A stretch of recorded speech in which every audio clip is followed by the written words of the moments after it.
Very, very good evening. Tuesday, the 8th of July 2025. My name is Raj Amir. I put out some YouTube short type content. I finally got my head around it, spent all day trying to make sense of it. I'm afraid this isn't my world, so I'm trying my best. And it was using a software package called Opus Clip, I think is what I've used. And I'll keep going with it. So I'll keep going with it for the rest of the month and see how it works out. Now, for me, our measure of success isn't vanity stats. I'm not really interested in just views. What I'm interested in is see what sort of engagement we get. So whether we get any likes, whether we get the shares, whether we get comments, and that's insightful comments underneath where people view and share their perspectives on the shorts, and of course whether it translates to sign-ups on the newsletter Red Wall and the Rabble. Yeah, again, it doesn't matter if it's paid or if it's free.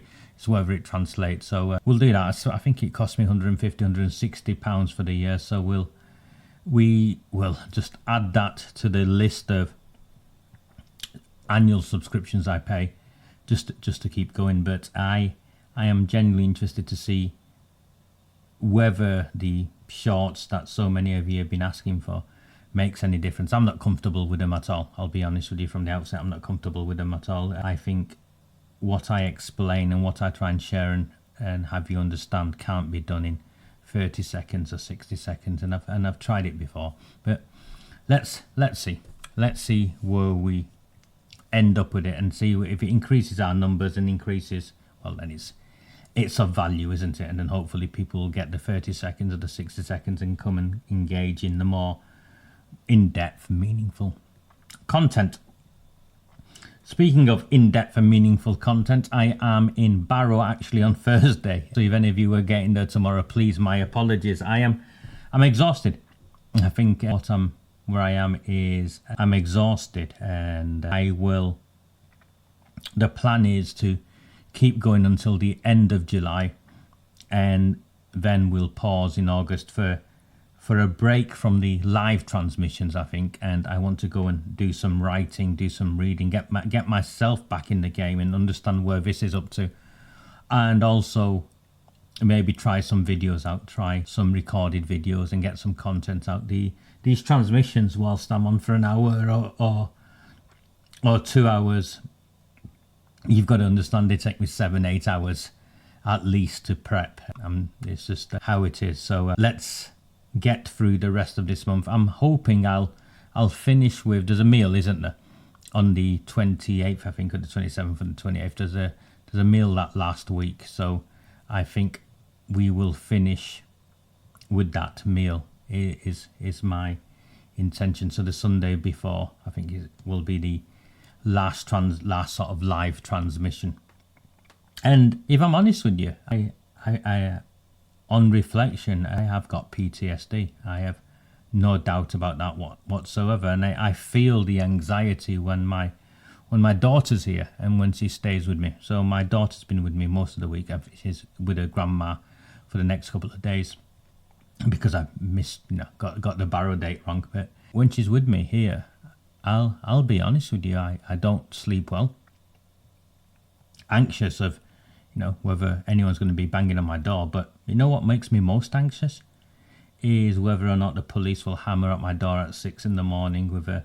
with a child in my house. So that is why I'm feeling it, and I can sense it. I can sense it. So I'm not sure that will ever go away. But that is the consequence. It's the consequence of what the police did to me to try and silence me, to stop you from knowing what's took place, and to stop the campaign which forced the national inquiry, where we all now know what the truth is. The rape gangs are real, and the politicians, the police and the policy officers all covered it up. So I think that's a price I have paid. Thank you so much for that offer, Catherine. Thank you so much. You never know. I might take you up on it. And it is, Jenny. I think it is stress. I try not to succumb to stress, but I think in the end it is stress, and we've got through what we've got to from January, and the pace we've gone at, and it's 7 months, including this month. It'll be 7 months, I think 6 months, and I'm finally starting to feel it. So I'm hoping August, go and visit some of the places where we know the rape gangs have been operating, but we've not got the scale of response as we'd like to see in the rape gang inquiry. You'll know I'm a member of Rupert Lowe's rape gang inquiry, so I try and help there as much as I can. So I'll go and do some of that in August. I think I'll go and visit some of these towns and cities and try and encourage people to step forward, and I'll explain some of that. Very as we move forward. Now, I promised you. Thank you, Colin, and thank you for the super chats. Thank you. I'm very grateful. If you are new to me, and many of you are new to me, and despite what people say, Raja, why do you keep saying if you are new to me? Because the truth is, many people are new to me, and they're continuing to be new to me, and we want to welcome them and try and support, encourage them to sign up. That's it. redwallandtherabble.co. This one, redwallandtherabble.co.uk. Completely free. All of my work is 100% free. You only support me if you can afford to pay to do so. There is no pressure. The content goes out for free to absolutely everyone. And if you pay me £3 once every 6 months, you get the same as if you pay me a £25 a month or whatever it is you do. So thank you very, very much. And if you can't sign up, I've signed up. That's the Buy Me a Coffee site. So please, if you can, support me, because we're here because we're here together.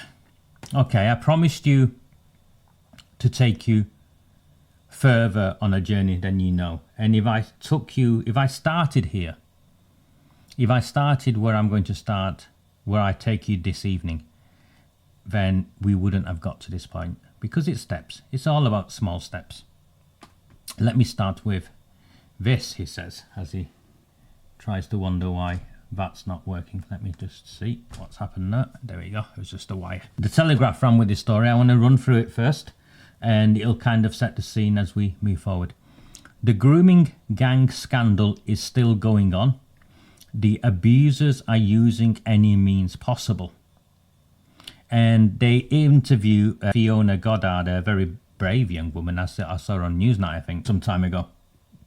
So victims like Fiona Goddard and worried mothers say they are waiting for the full scale of sexual exploitation in Bradford to be investigated. So Keighley, I don't know if any of you have been here. Picturesque town is an interesting way of describing it, but the picturesque town of Keighley is nestled in Bronte country. Old stone terraced houses overlook the windswept moorland that inspired the literary sisters' 19th century novels. More recently, a far darker story has unfolded in this corner of West Yorkshire. In 2003, the local MP at the time raised concerns about grooming gangs. Worried mothers had told Anne Cryer their young daughters were being sexually exploited by a group of older Asian men, and that police and social services were failing to take action. When Cryer spoke about the issue, she faced accusations of racism and received menacing notes and telephone calls. She stood down in 2010, and several more years went by before anyone was convicted of the sexual abuse. The crimes continued in the meantime. Multiple cases have come to court during the past decade. In 2016, 12 men who sexually exploited a vulnerable teenage girl in Keighley between 2011 and 2012 were jailed. By 27 suspects were repeatedly awaiting trial for alleged historic child sexual exploitation offences in the wider Bradford area, of which Keighley is part. Earlier this year, 8 were jailed for offences dating back to the 1990s. Other cases have yet to come to trial. But evidence suggests the grooming and sexual exploitation of girls, predominantly by British Pakistani men, is not just a shameful episode in Bradford and Keighley's history, it is still ongoing here. according to multiple sources. So this is the Telegraph. It's not some, it's as mainstream a newspaper as you get, confirming that their own sources, according to multiple sources, it is still ongoing. Last week, a new local case landed on the desk of child sex abuse solicitor David Greenwood. It involved the alleged abuse of 2 children from the same family, both aged under 12 at the time. They were allegedly picked up in cars by taxi drivers, plied with alcohol, and sexually assaulted by multiple people. A white woman was said to be involved in the grooming too. So by that inference, I presume the taxi drivers were Asian or Pakistani. They're not brave enough to say it, but they're brave enough to say a white woman was said to be involved in the grooming too. This isn't a historic incident.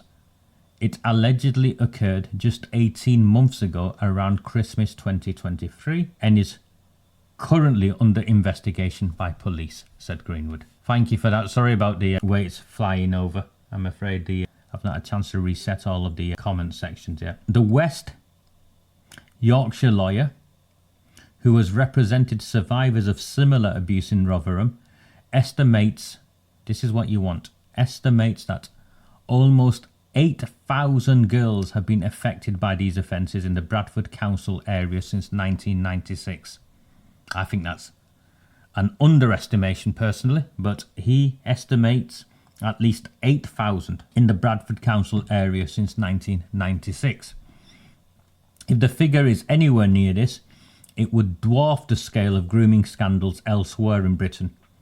In Rotherham, an independent inquiry in 2014 led by Professor Alexis J found at least 1,400 underage girls had been abused between 1997 and 2013. There are now calls for Bradford to be included in the National Grooming Gangs Inquiry announced by Prime Minister Sir Keir Starmer last month after a U-turn on the issue. Previously he accused those asking for a national inquiry of jumping on the far-right bandwagon. There's been an unwillingness for Bradford to be included in the National Grooming Gang Inquiry. There's been an unwillingness in Bradford to look into this in an objective or impartial way, says Greenwood.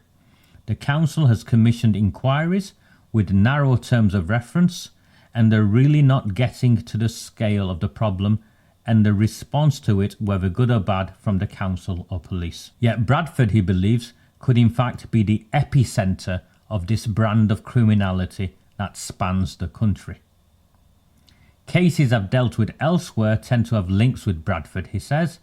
All roads tend to lead to Bradford. The men often come from Bradford and or take the girls to Bradford. It's hard to gauge how many girls are currently being groomed and sexually exploited in the area, he says, but I'm convinced it's continuing and will continue. The perpetrators are clever, manipulative people who will try any means possible. Try any means possible. Not my words, that's the solicitor's words, yeah? It then gives a story, and I think it's right that we have the picture of young Fiona. And I don't want to get into either her story now or her insight into this, because she talks about anecdotal, and I think it's unfair putting these young people in these positions as experts when they were survivors.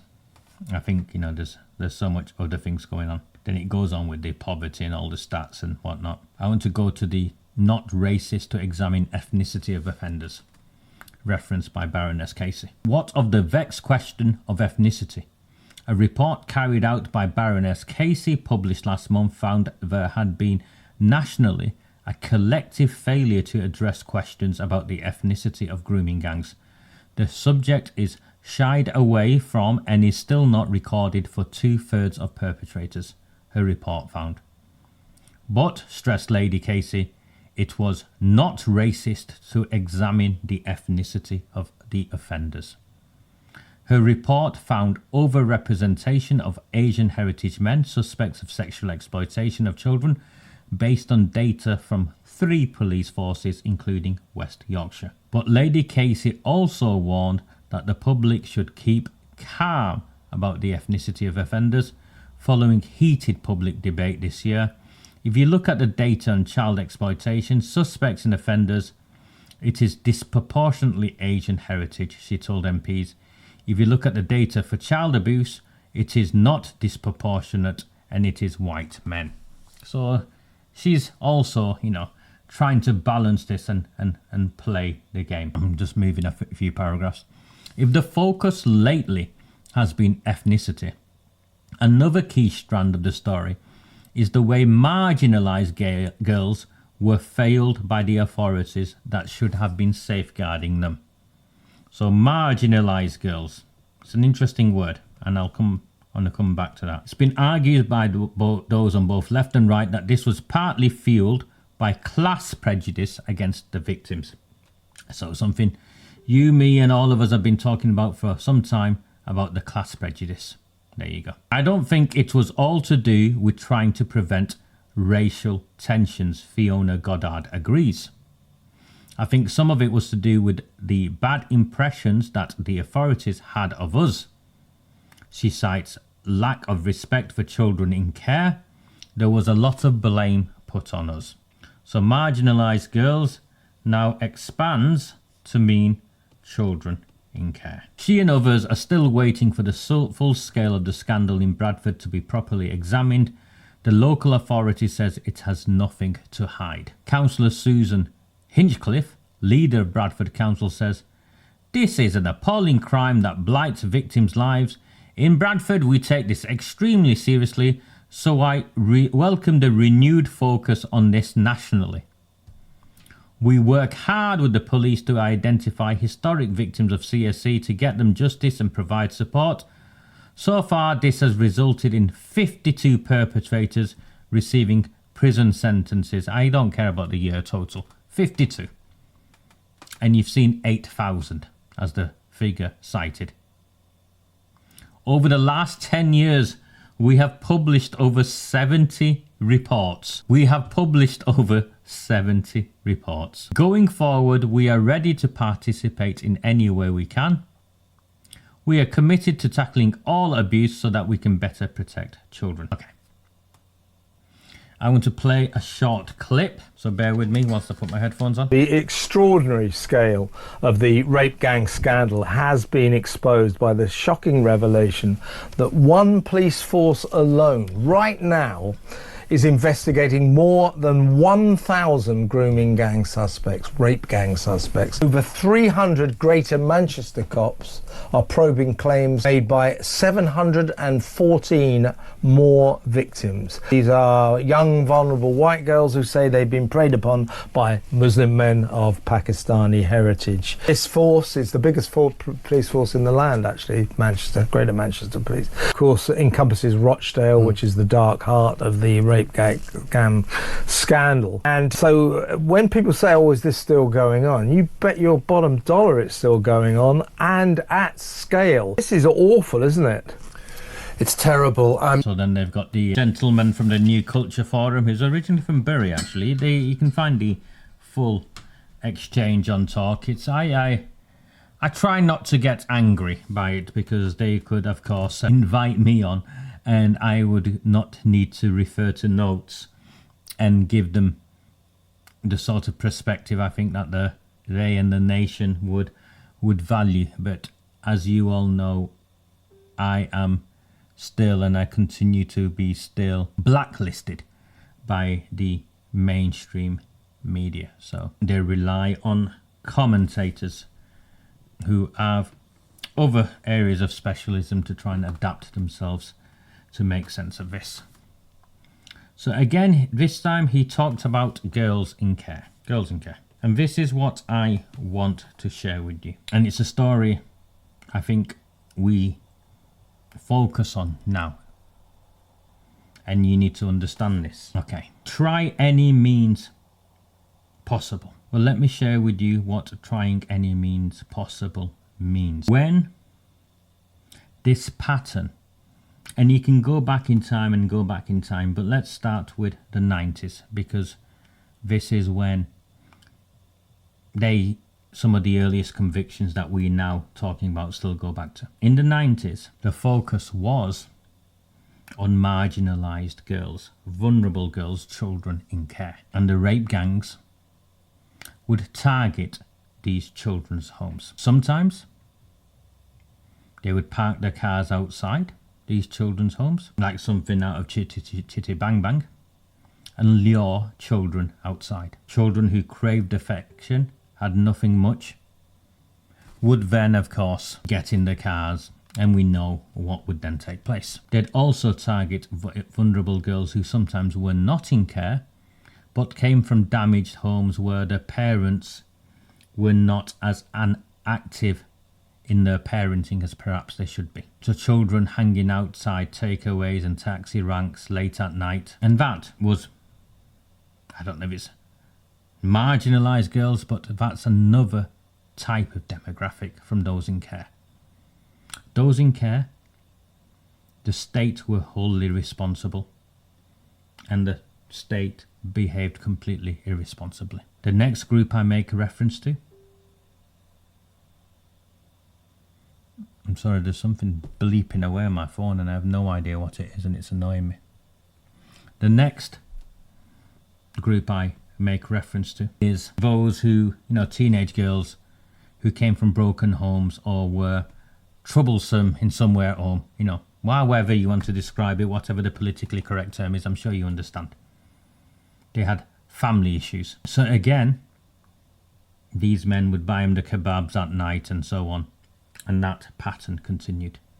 So you can say marginalised girls and girls at care is where the Pakistani rape gangs historically and initially targeted. A transition took place in the mid to late 1990s. He'd been picking them up and taking away and gang raping, trafficking, selling them outside from care homes with impunity. No one bothered. He'd been taking girls away from broken homes, from damaged homes, and where the parents spoke out, they themselves had issues, and you could treat the children with complete contempt, and the families could be prosecuted because they had no understanding of the legal system, which is where you get the stories of fathers being arrested for going after the members of the rape gangs rather than the members of the rape gangs. Chaotic lifestyles, is that the right term, John?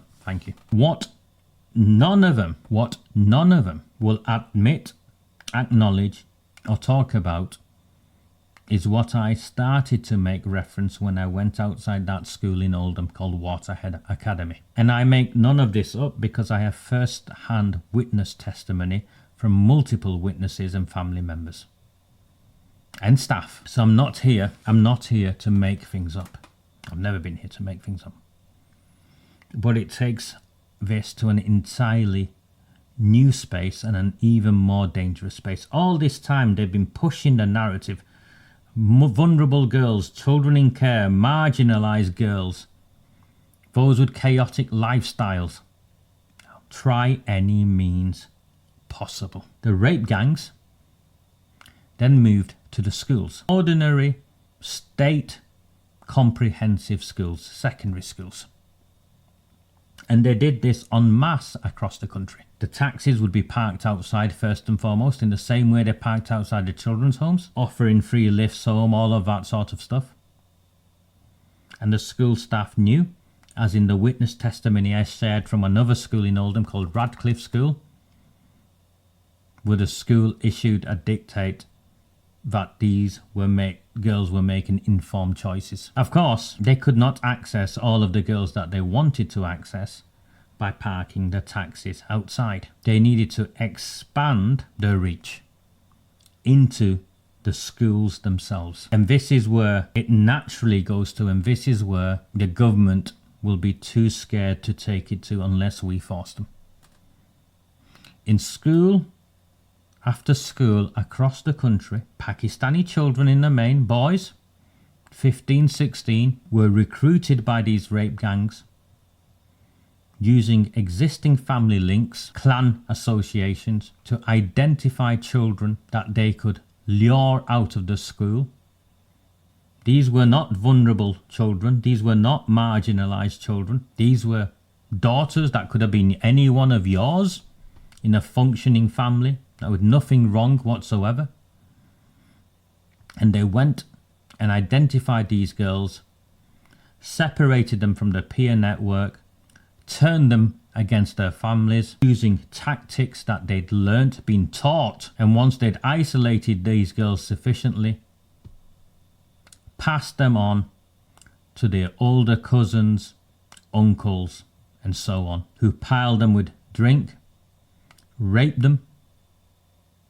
Remember, these are children from functioning families, too scared to say anything, and then using those same taxes, trafficked these girls across the country where they were systematically gang raped night after night after night. And the schools knew about it, because I also have testimony from staff where school staff were going and picking up these children from known flats, known spaces that were essentially rape camps, modern day rape camps. Now I know in the town I come from, school after school after school has been named. It will be the same everywhere else. Your children, our children, were being targeted in the very schools by members of these rape clans, and to this day, no one will speak about it. No one will share this with you. Now we've forced this out into the open, they want to focus on the safe space. Girls in care, children in care, marginalised girls, chaotic families. Now, these people were targeting, grooming, gang raping, trafficking children who did not fit any of those problematic characteristics. Of course, many of them ended up in a space. Does anyone blame any of them? Where they were damaged and traumatized in a way that is beyond most of our comprehension. And that is what took place. And a national inquiry has got to audit every secondary school in this country, including those that have been shut down, amalgamated into academies. A national inquiry has got to audit every secondary school in this country. Do not buy into this narrative of marginalised girls, children in care.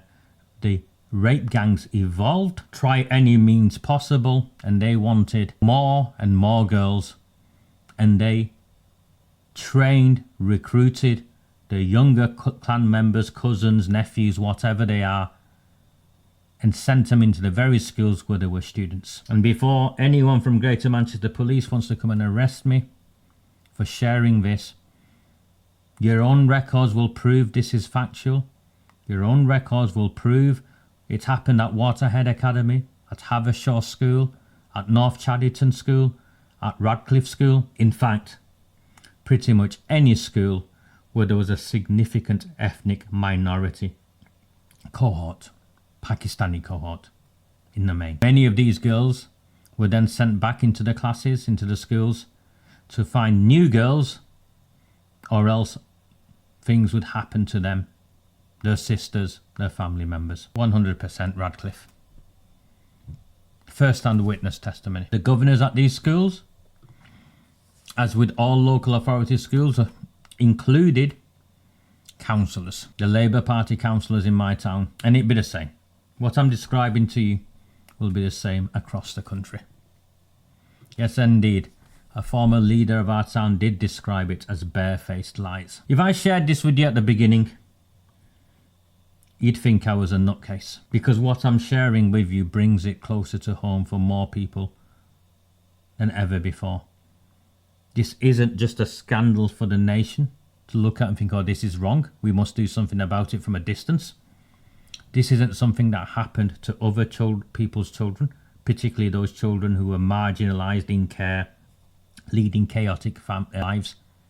This is what happened to a normal 13-year-old child, a normal 12-year-old child from a very lower middle class family. And no one is talking about it. No one wants to talk about how state secondary schools, our secondary schools, were infiltrated by the rape gangs. Why? Are we that scared? Is this where we've ended up? For those of you who are new to me, my name is Raja Amir. I've been at this, it's my 7th year now, on this journey, and what a journey it's been to get us to this point where we have forced a national inquiry. We must now inform the scope and scale of this inquiry. We can't let it go now, because if we let it go now, you know what will happen. You know what they will do. And for that to happen, I need your help. I am blacklisted by the mainstream media. I do have an MBE. I've spent 25 years of my life in public service,